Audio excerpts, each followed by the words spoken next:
TV Mouse, ça c'est un niveau, oui, c'est un niveau.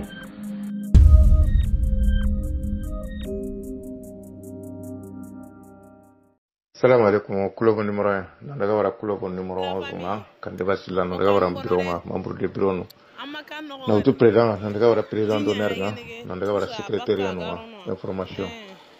Porte-parole no, oda sokoni. Président d'honneur, omo mongo sarbane so, alhamdulillah ke le président Mbouba Konté Nyamarunga, ado haja Nyame Jabi, nandaga wara président d'honneur nga Mpakari, nandaga wara vice-président nga Kaoulou Silla, secrétaire général sur le bidanes.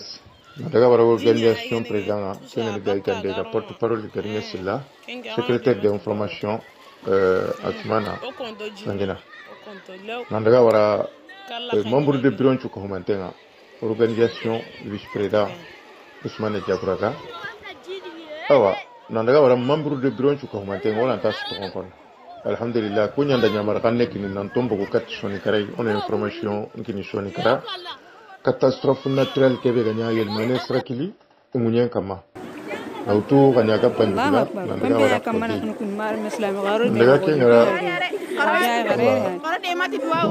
nandaga ke ngara tamba nandaga ke ngara tobo nandaga ke ngara ga madde bebe metto ko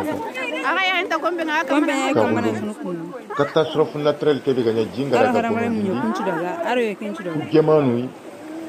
odo ngati ya rabbi sara kebe gadi kitan na odo ngakat soni karasui tregarenta ko magayel manesra kili odo ngakatia sinistre kebe gadi kita catastrophe naturelle alhamdulillah gri Allah yimai bonon dinde be gana magri shiri magri shetani agri Allah na sogondo ko moku kama ona raga Allah ya ona raga Allah rosun gri sonin ko osuno kitenki ni oran tahi bakalla hindi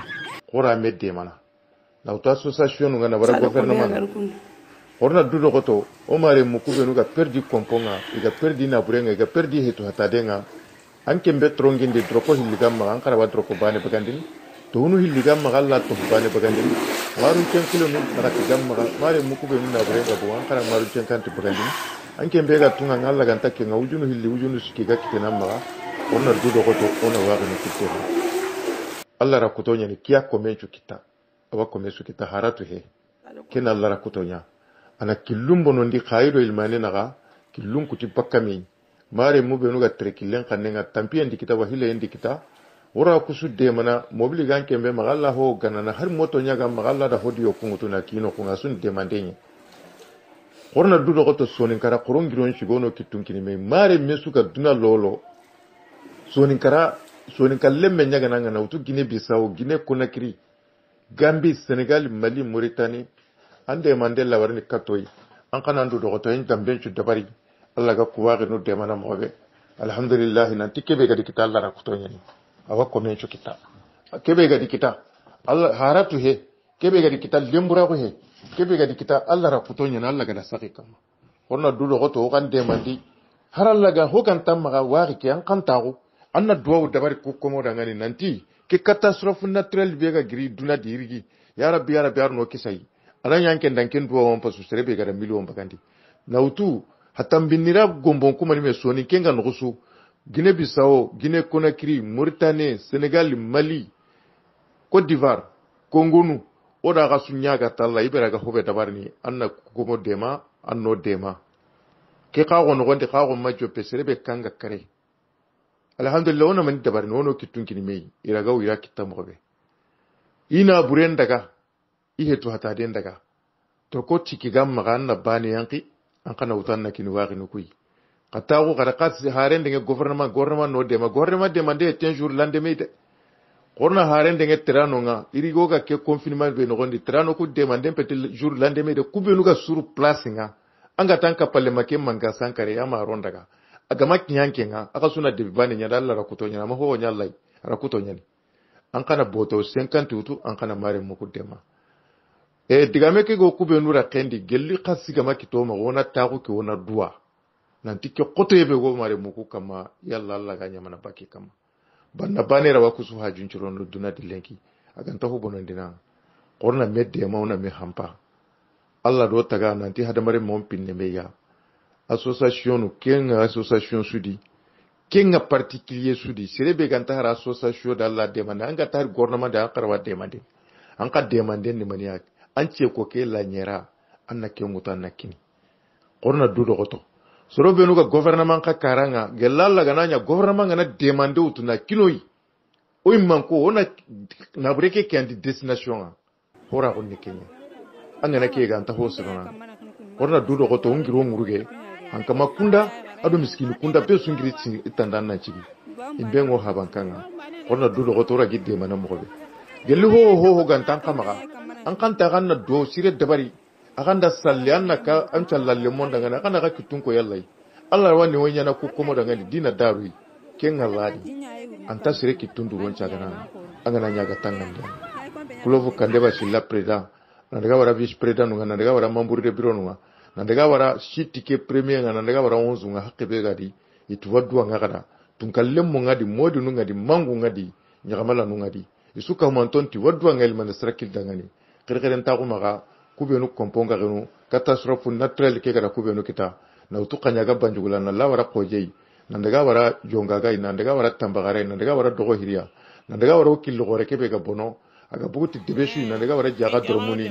kille kebe ga bono kirsunganenu alhamdulillah rabbil alamin ke qago no gondi hada manyi tandi o catastrophe no gondo hajuntenga demandenga 48 sere kebe ga na muganga dunal no kususo ni kenya gananga an ka demandenga ni gote kebe anna denge awaki ni kiranga awaki na ga kabaki ni soro ko benu son ka onni kiyai daru on jitete shinu ne na me hampa na me sagata na me dema imbenga no habankanga kenki yenye melenki pourquoi pas udun million ku hildige bega maga an kala ga tampille ujine pakai na nya hisabillahi na kusoro dema tallai nanti na qoto en no nyari lendo jago nyali lemunu ngidi wotunto ngidi korna ille kanna ga de kejibe haga soko kundu amma ga daga nyoda ngani wateta nai parce que on ta ji sokon tetu poranta respecte ne kona la nyaga akenga la kebe agana ho kinya komenga raga dangi de ona tu kenta nan tal nan da kote en kinya serenga sinesu anna munyina ko kallenga te honta bakadi o watun no gondi ropu kilun ko to do menaga catastrophe naturelle en qayli gada do kita gadi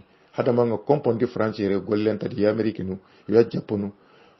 giurge nga bugu gidin tanga jike nkose kala na woni o mo jike nkoso nan talla ken huwai andai no kutte kawa no kungu no kane oda mundu ken ngalla maga tunkala jimu kebe gara kamun taga do ngunye jil jalali wal karim o do nga katagai jahunu tiringa kanyaga gidumme o do nga kataga suka monga tenga nanti kebe gara bane kita tanne ada bane nya kita sitanu na gatiani bane nda ko setanne anta katagana ken kanyaga do jahunu ado gidumme do tiringai o do nga kataga ado no betana gelli catastrophe nganya no soni kara no ga mamu o do nga kata suka mantenga har kube no ga di togon ko ga do ko manke ho togonga hakli lampu tago nyani ko wadwa nga suda ngani o do nga katagai nanti yara biara na khairi nyoda ngani arna ke halle nyoda ngani ti jemui arna halle nyoda te jemal lan ta halle nyoda ti watti be so ngiri sandan na chiri Allah ga kebe anna dabari tawaye ngoma gamali tawaye ngoma ga kadi yelman strakil no gondi wadwa mundu no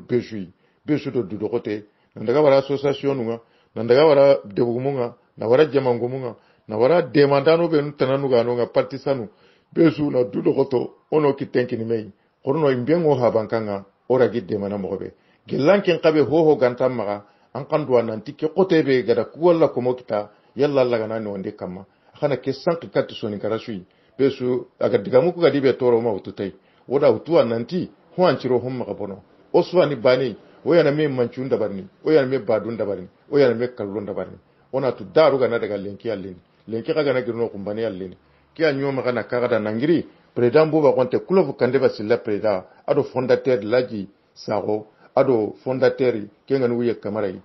ado Bouba sago Bouba Konte kunya ka humanton nda nyamari yanda barna wadaga wara haja nyami nanti wadwa nga kekote be gado mare munkita sallahu mamburu ke mumanchu wadwa nga kadangani wadwa mu dona gai assalamu alaikum ala jamedi sillagat ni kande basilla nange mu juyen kason tampilenga trengen kota owa kiendi 12h06 diga muku gani be toroma ututai hakke to kenga di assalamu alaikum wa rahmatullahi akana sanki shitu sugal linga kada mare mun namo